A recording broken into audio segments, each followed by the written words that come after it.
Away from the romantic merry-go-round, the estate's hermit has more basic concerns.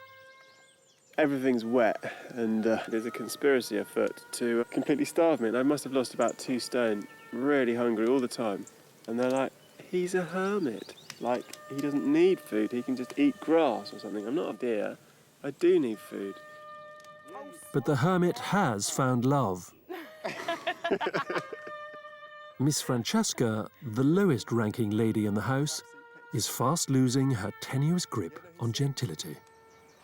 And it is very romantic, you know, being a sort of filthy, vagabond hermit, being visited by an exotic creature in petticoats with fancy talk about dinner parties, target practice, angry chaperones. Yeah, it's like being in a wonderful story. It has had its romantic moments. It has had its romantic moments. I mean, inevitably, if you're sort of thrown together on a sort of cold, wet, windy day, if you have to sort of huddle together to stay warm. So, from a practical point of view, it's been a romance, yeah. There would be no going back for a Regency ladies' companion who chose love over security. As a hermit's wife, she could expect a life of harsh practicality. What's all the juice in there? Did I say juice it as well as zest it? No. It's like the first time she came up here and learnt how to sew, and she repaired my sugar bag, which had a simple burn in it, and she was there sewing away for about 3 hours, and she finished it eventually with a huge grin. She passed it and says, "I finished," and she passed it over, and I was like, "Ah, that's very good." Tried to open it, and she'd sewn it right through both sides of the bag. She hadn't even checked before she handed it over as a finished item. So you had to cut it all out and start again. But now you're good at sewing, aren't you? Been a real learning curve up here. As the guests set out for a final picnic, the issue of marriage is never far from mind. One step above Miss Francesca in status, Miss Connick's future security would also depend on finding a good husband. For her, that's a problem. I just don't think I could bear to be a married woman and give up all my assets to a man who was legally allowed to beat me and rape me and whom I couldn't divorce. And then obliged to have children when 1 in 3 women died in childbirth. Let's go. Being a mistress might have been all right. You had more control of your money, you had more control over what you did, who you spent your time with. But being a wife... A career as a mistress was a high-risk business.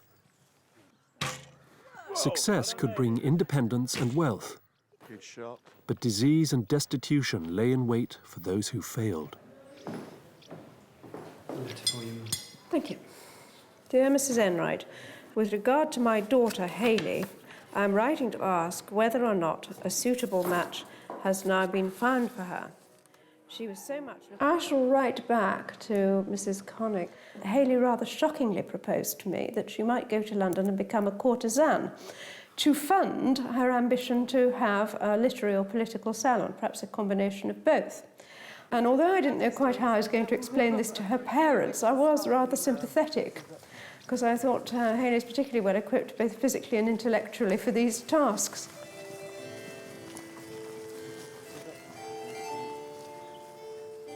Not everyone has turned their back on the prospect of marriage.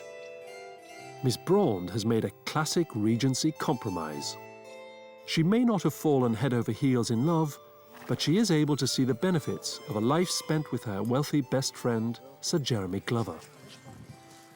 I really like the guy. I really, really like him. He's a massive flirt. He's a huge, huge flirt, as am I. So we just kind of hit it off on that level. And if I had the choice of all the gentlemen in the house, the gentleman I would choose would be Sir Jeremy. Sir Jeremy, in Regency times, would be looking for a wife that could bear him children. You would have been good friends and there to support each other. And that's what this is. I think I tried to explain to Lisa that, you know, a knight in shining armour does need a damsel in distress, otherwise he's just running around in his armour looking like an idiot. The question facing Miss Hopkins is not how to love, but who.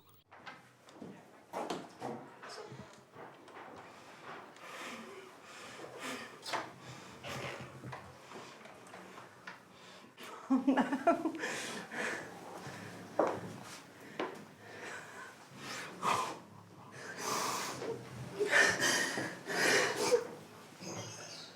Mr. Carrington, do you think?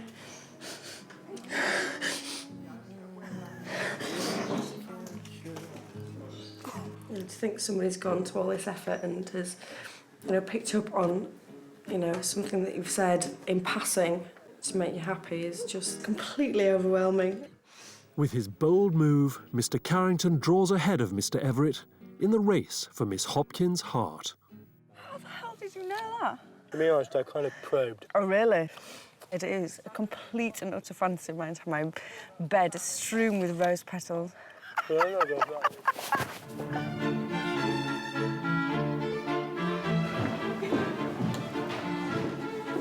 For the last 8 weeks, the guests in the Regency House have been waited on hand and foot by their dedicated servants. Now the master wants to reward them. As far as the footmen are concerned, there's 2 key rules to remember. One is that you have to be as elegant as possible at all times. The second thing is that a footman, if at all possible, should be seen and not heard in the dining room. This evening, as you know, Mr. Gorrell Barnes has decided to revive the tradition of turning the social order on its head, a custom dating back to Roman times. Trading places with their servants, the gentlemen will serve dinner to the footmen and maids. The footmen have made it a lot less lonely for me.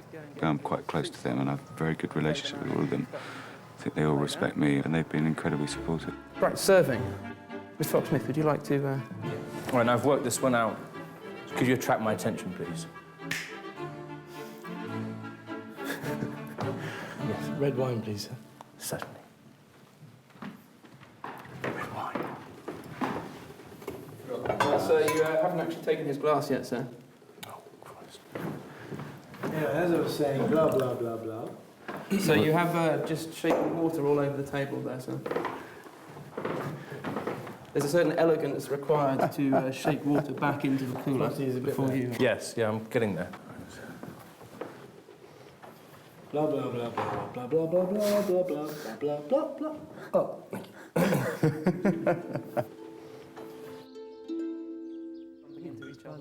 Mrs. Rogers takes the Countess aside. As her chaperone and the master's guardian, she would be handsomely rewarded if she could bring them together. What I was hoping to organise was to get Mr. Gorrell Barnes to take you around the maze. Well, my preference would be to go through the maze with Mr. Gorrell Barnes. Fine, well, that's what I imagined. And it works out quite nicely because, Yeah. you kind of fall into the being alongside of him often, like if there are guests or something like that. And I think one of the guests once said to me, well, you and your husband. And I went, no, no, no. He's not my husband. 2, 3, 1, 2, 3, 1, 2, 3, 1, 2, 3, 1, 2. The end of the house party marks the climax of the guests' romantic hopes for the season. 1, 2, 3. Join hands. And 1. Miss Hopkins is playing a dangerous game. Having opted for Mr. Everett, she's switched her allegiance overnight to Mr. Carrington, to the dismay of her chaperone. But Lady Devonport has a problem of her own. And walk. Over the summer, she's conducted a dangerous liaison with Mr. Fox-Smith. You're very, very, very handsome. And you're very beautiful. Fashionable Regency society turned a blind eye to relationships between young men and older married women, so long as they were discreet. Ah, Lady Devonport. Okay. Marriage, however, was out of the question. Now that Lady Devonport and Mr. Fox-Smith are about to leave the Regency, they must face the future. I mean, I do love you enough to let you go. I mean, that's the classic one. Yes. But we both know that if we genuinely did go out together... I know. What would happen? Everyone would laugh, wouldn't they? Yeah, but we're both realistic enough to know. It's just hopeless. Say that. I'm 2/3 of the way through my life, Mark.